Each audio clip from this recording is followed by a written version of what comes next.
in this quality of suffering and the clinging of mind, and the third noble truth, of course, is you let go of the clingings of mind and you end the suffering.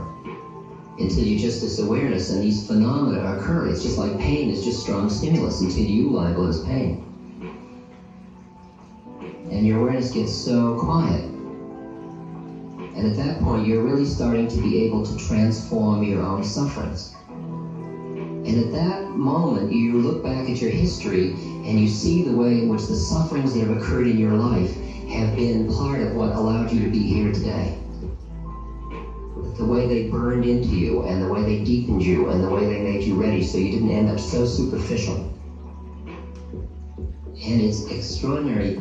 It's bizarre. You almost feel like you're perverse when you look at people that aren't suffering in a life, and you begin to feel compassion. It's really strange because they're staying at such a superficial level of life. And you don't wish suffering on anybody. And you're dealing with this continuous paradox, that suffering in yourself you don't want, but when you get it, you work with it, and you see its grace even though you don't want it. And you grow with it. That you can handle. That one, that's paradoxical, but you barely can handle it. But suffering of somebody you love, or suffering of other human beings, is a whole other ballgame.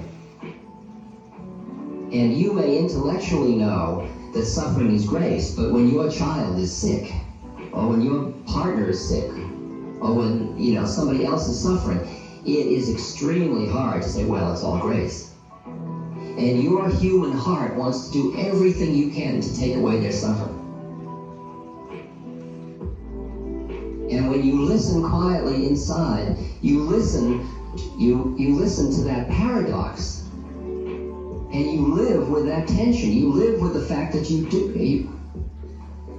doing something? You live with that paradox of the human heart.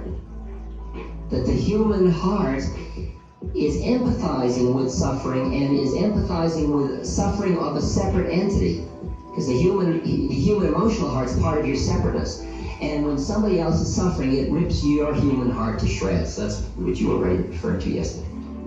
And you want to do everything you can to relieve the suffering, and there's so much of it that you end up, it's unbearable. And what you do is you armor your heart. You've got to protect your heart from the suffering. If to the extent that you identify only with your separateness, you have to protect yourself.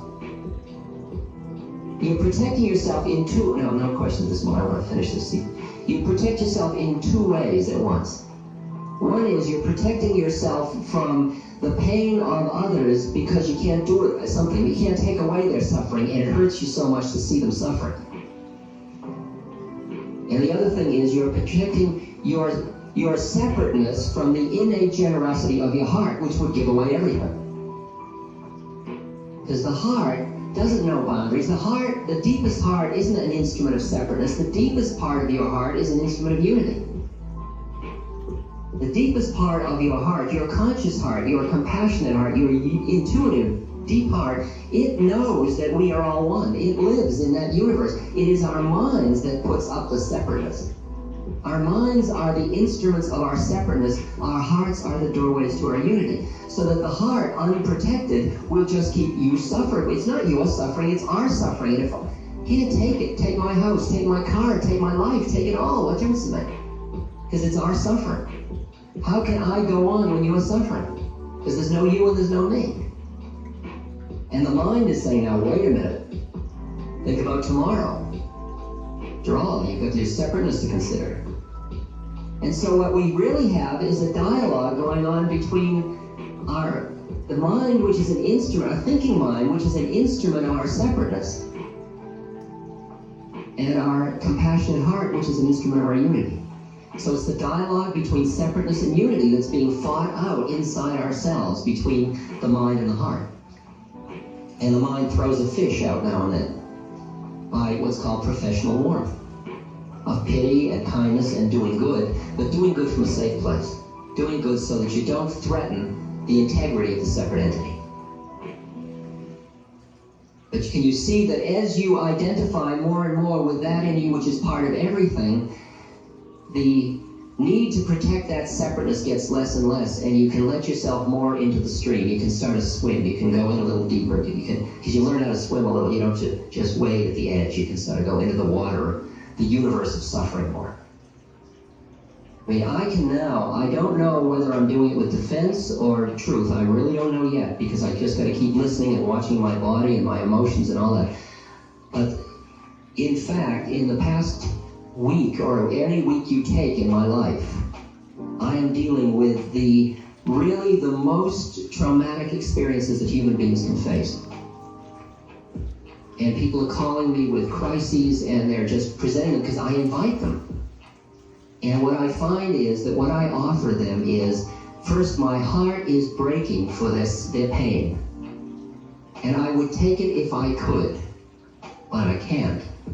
But what I am is somebody that at the same moment as my heart hurts, I have a very, very deep appreciation of the lawful nature of things, and that is at some other level, not the human personality level, at another level, it is at a spiritual level. That is the curriculum that person needs to have. It is optimum for them. It's not Pollyanna-ish. I can feel it is rooted in an absolute depth of understanding of Dharma.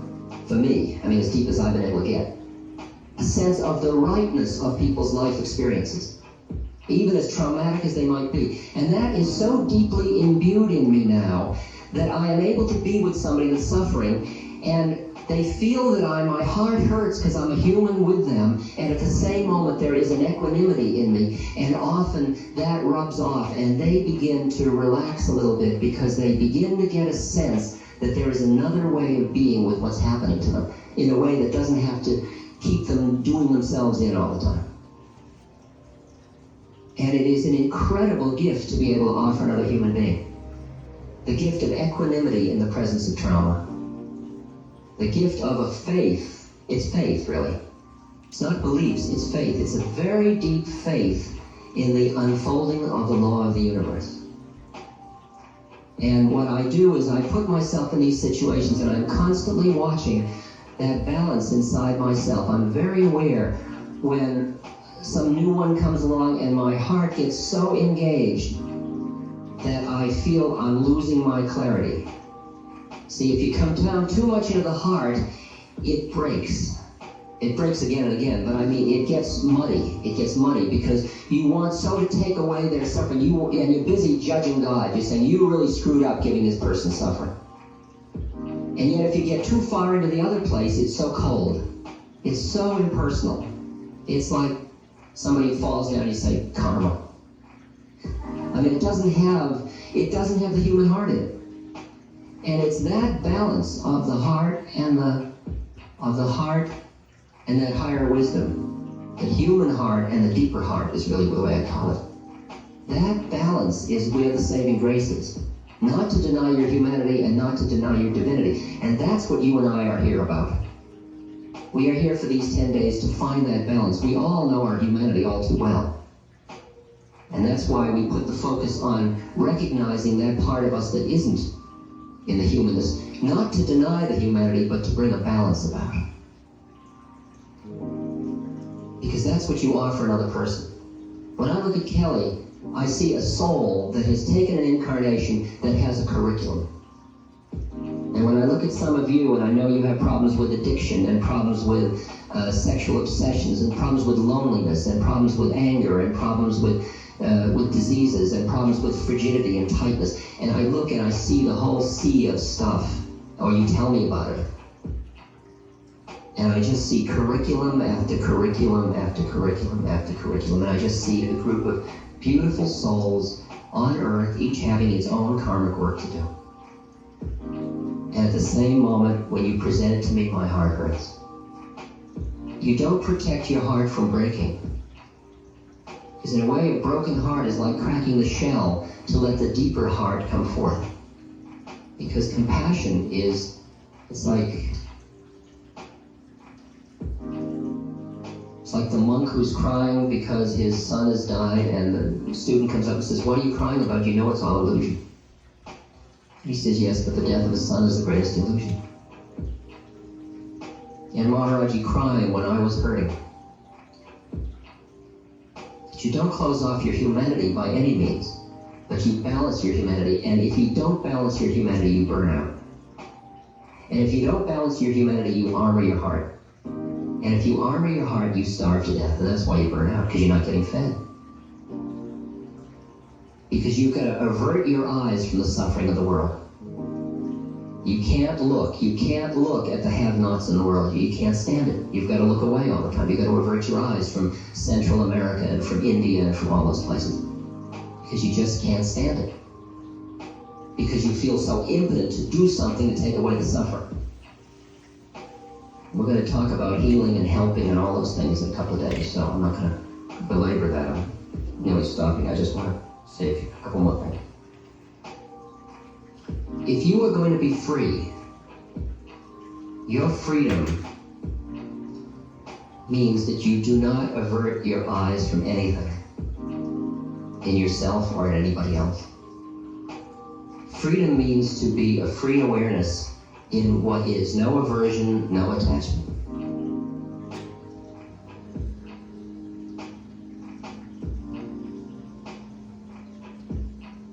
They say that for a saint, all the world are their children.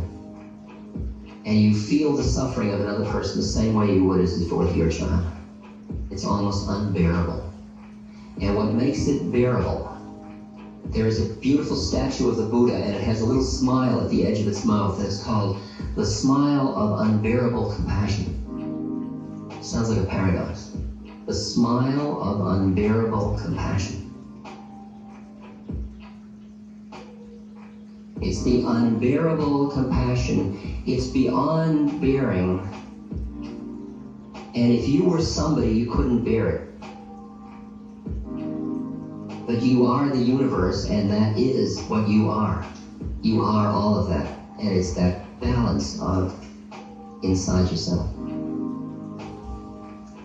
Smile of unbearable compassion.